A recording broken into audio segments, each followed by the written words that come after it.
This is TWiT. New York State passes, I was stunned to see this headline. First ever right to repair law. I thought there were dozens of states working on right to repair laws. I remember talking about how Apple was going to one state government somewhere in the Midwest saying, oh, you can't let people repair their stuff. I thought for sure we'd have a right to repair law. There's the righttorepair.org, Kyle Wiens and iFixit's website to push this. And yet, this is it, the first actual right to repair law. I guess what the upshot is, if you do it in New York, they're big enough that probably every company would have to respond, right? New York says all manufacturers who sell digital electronic products in the state of New York will have to make tools and manuals, instructions available, parts too, for people, consumers and independent shops that want to repair their stuff. The measure won't take effect for another year. So once the Governor Hochul signs it, it'll be a year. But iFixit said it's one giant leap for repair kind. Good news, it's so right? important for environmentalism too. Yes. You know, we live in a society where we are really pushed to consume. Corporations have to grow. Like anybody who has an environmental conscience will see that that is not the right way to do anything. And a better way is to have devices that last a long time, that we can fix, that we can repair, that we can use those parts over and over again. And this is just too long coming. Super happy to see it, though. Yeah. I'm still waiting for the governor to sign it before I break out in cheers. And it's worth noting California blocked it, the same kind of law in the last few days. Due to lobbying. Well, the industry that wants to make sure that you don't own what you purchased, that they continue to own what you purchased, is very effective at blocking common sense laws like this. And increasingly, this is evil that they're blocking these laws. Just evil. I agree. Well said. 100%. Yeah. President Biden issued an executive order asking the FTC to enforce these repair rights. I don't know how much teeth that had.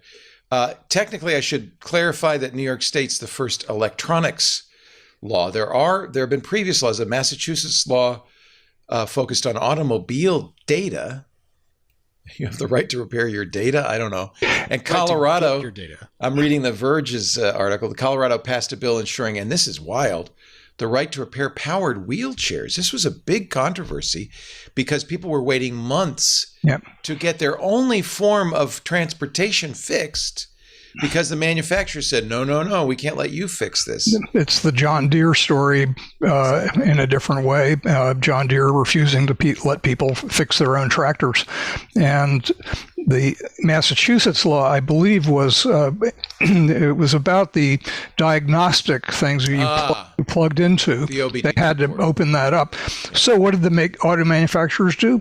They made it mobile and wireless, which negated the law. Listen, industry, and I remember this is led by Apple. Apple is the primary company that runs around spending lots of money on lobbying and other things to prevent this kind of law from passing. Everyone else is in on it, but Apple is the leader in blocking right to repair. Which is funny because I don't even understand this. They do now have a self-repair plan. We actually Micah Sargent ordered a phone battery for his iPhone 12. He didn't need to repair it, but we wanted to test it. Got the 76 pounds, the two big Pelican cases. They arrived. The clock starts ticking the minute they arrive. You have 7 days to return it, or you have to pay thousands of dollars for the equipment. The battery didn't come. It was shipped separately because it's lithium ion. 2 hours before the 7-day deadline, they arrived. Mike is calling Apple, and it turns out Apple doesn't do this. A company called Spot is doing it for Apple. He calls Spot. They say, no extension. You didn't get the battery. Not our problem. Send it back. So we now have a battery and no way to repair it. And then on top of all of that, I mean, Apple's, it's malicious compliance. They're adhering to the letter of the law without actually giving you something you can use. And on top of that, the cost ends up being about the same as bringing it to an Apple store.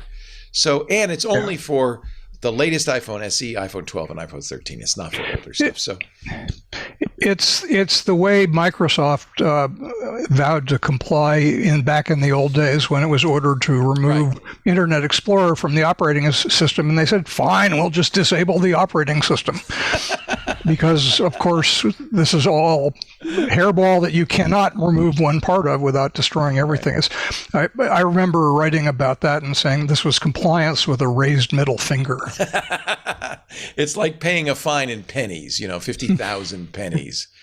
Here's another, I think, good law. Jill, you might have something to say about this. It's not passed in the U.S. It's the province of Ontario has passed a right to disconnect law.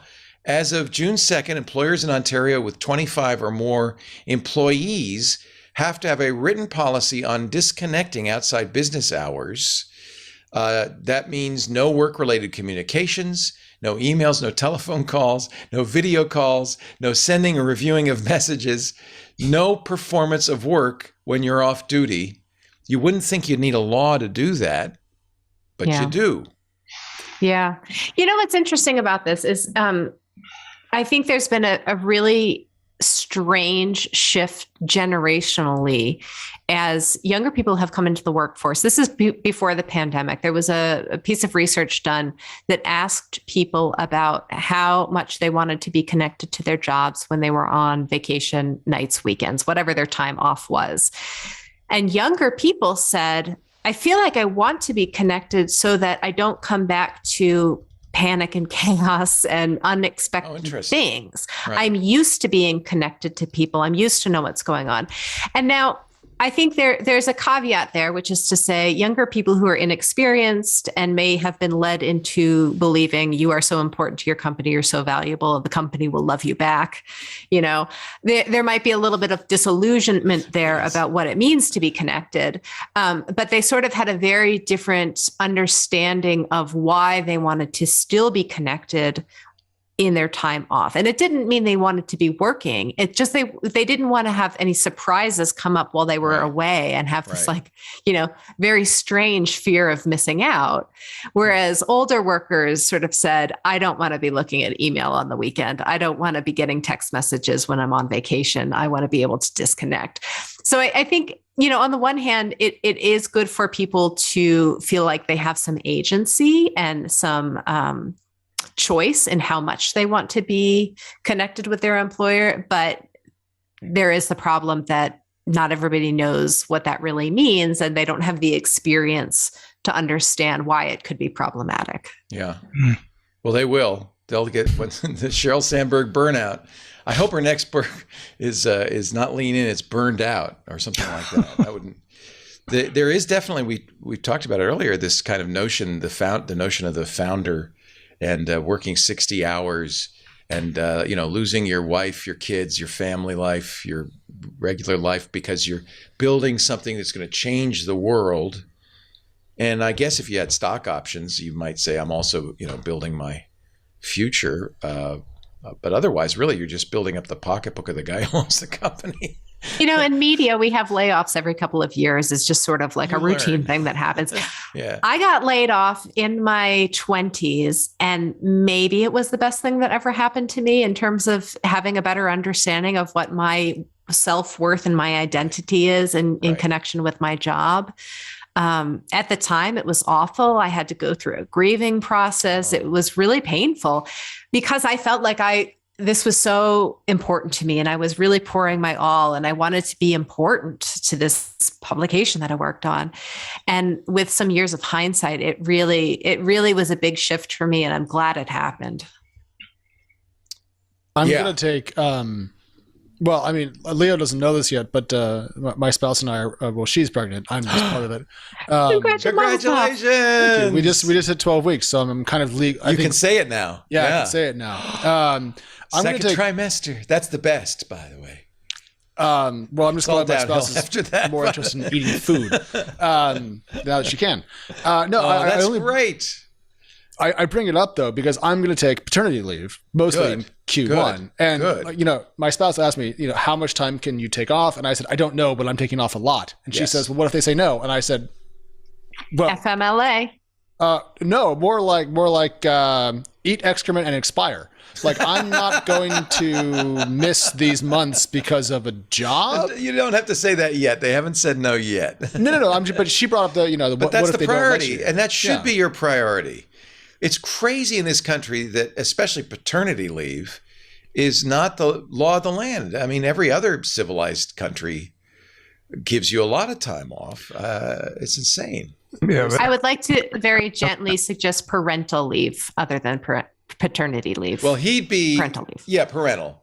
Yeah, but my point being that I think a lot of companies have a maternal leave policy and they don't have a paternal leave policy. I agree. Parental leave is very important, but sometimes fathers are left out of that equation. They go, well, you didn't do anything. Come back to work.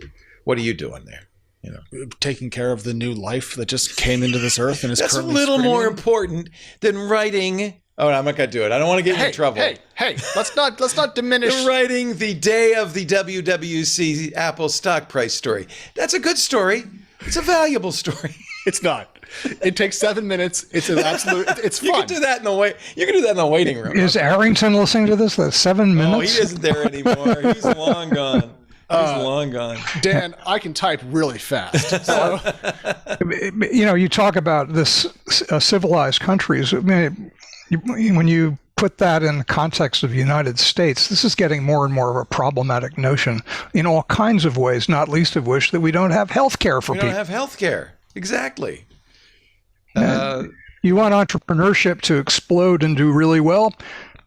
Let people have health care that they can rely on and not fear bankruptcy. But we don't do that. I have a first person example of that. Rene Ritchie, who worked for iMore and a lot of other publications, decided he wanted to start a YouTube channel and really focus on, building his YouTube presence and brand as his own, personal stuff. And he could do it because he's Canadian. Mm-hmm. And he said, if I were, lost my health, if I were in the United States, lost my health care, I couldn't do this, but I can do it because I have nationalized health care in Canada. Yeah, and I'm not risking my my life and limb launching on my own, and he's done very well, which is great.